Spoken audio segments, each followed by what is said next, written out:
Hi, it's David Avrin with the Customer Experience Advantage. Every year it seems like there's a slew of new buzzwords that creep their way into our vernacular. Some of them come from pop culture, like my kids keep using the word woke, or saying no cap, whatever that means. Well, other terms are thrown around in the business world a little too often, like ideate, or big data, or growth hacking. But the word of this year apparently is pivot.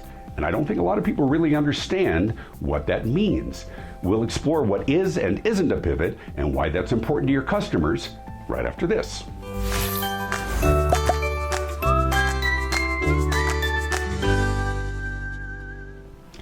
Regardless of when you're watching this, there's a lot of references during tumultuous times about the need to pivot our business.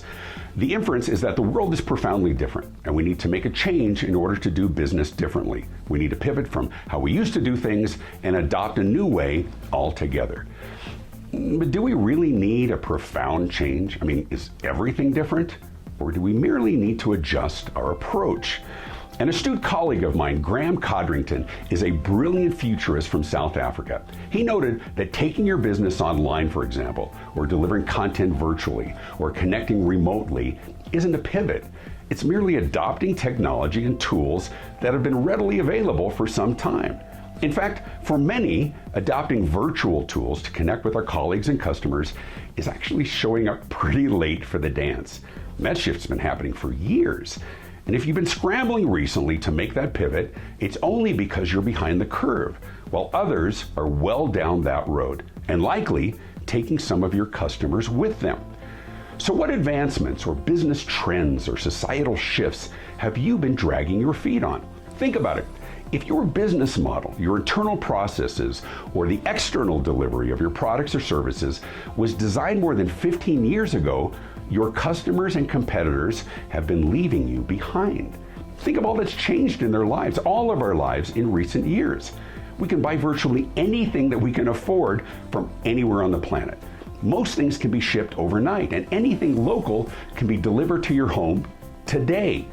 Information is a mere spoken request away from Siri or Alexa or OK Google. On our smartphones, we have instantaneous access to everything ever said or created or written down or recorded. So you're adopting some of these technologies or creating a smartphone app to offer greater access or ease of ordering for your customers. It isn't a pivot. It's what's required just to keep up with your competitors and remain relevant to your customers. A pivot is different.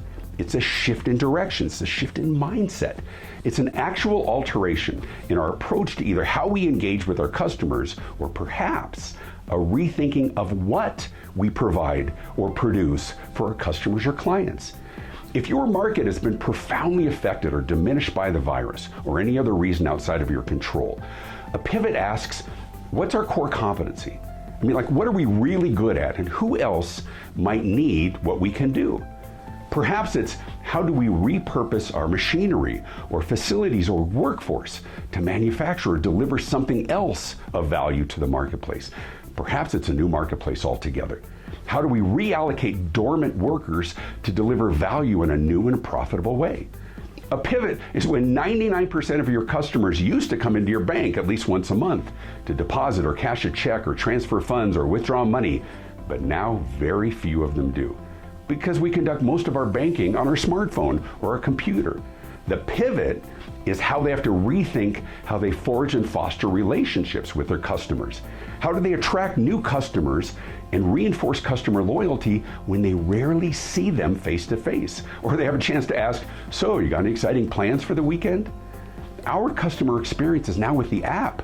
It's not with the bank teller. Now make no mistake, my friends, the world is changing. Your customers and their expectations of you are continuing to change at a rapid pace. Their demands for access and speed of service, or speed of answers to their questions, or concerns or accommodation for their unique scenarios and challenges and requests, they're changing. The way we avoid having to pivot in a significant way is anticipating what the world will look like in 5 years, perhaps less, and doing what we need to do to be prepared for it. What minor tweaks to our business model do we need to make now? How will we work and how will we serve our customers next year? And those shifts will be driven by the customers themselves.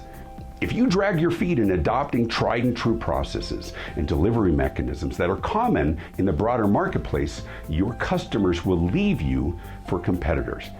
If you fail to listen and respond quickly to requests and complaints about your inflexibility or slow delivery, your customers will leave you for competitors.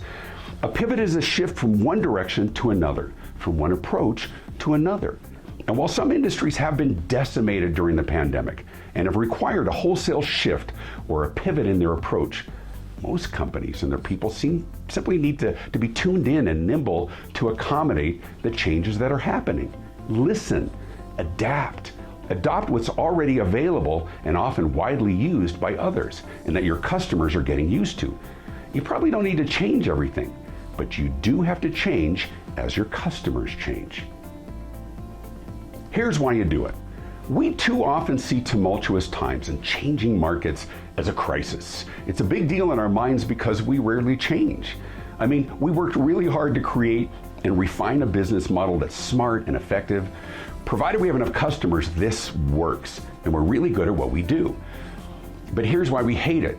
Our world has changed. It's still changing all the time. When you cling to your long-standing model or mindset or approach, we see you as stagnant or antiquated. When you scramble to pivot and you're really just catching up to other vendors in our life, we wonder what took you so long in offering that convenience or amenity. You think you deserve a pat on the back, and at the same time we're being enticed by competitors who just moved past you again. Here's a better approach. Recognize that a pivot by its very nature is reactive. We're changing something in response to something that's impacted our business. We're playing catch up or looking for a different approach in response to a negative occurrence. The better approach is to proactively challenge your own business mindset and approach before something external impacts you again. Know that the way that you do things isn't necessarily the way things need to be done. It's merely the way you do it, and probably have been for some time.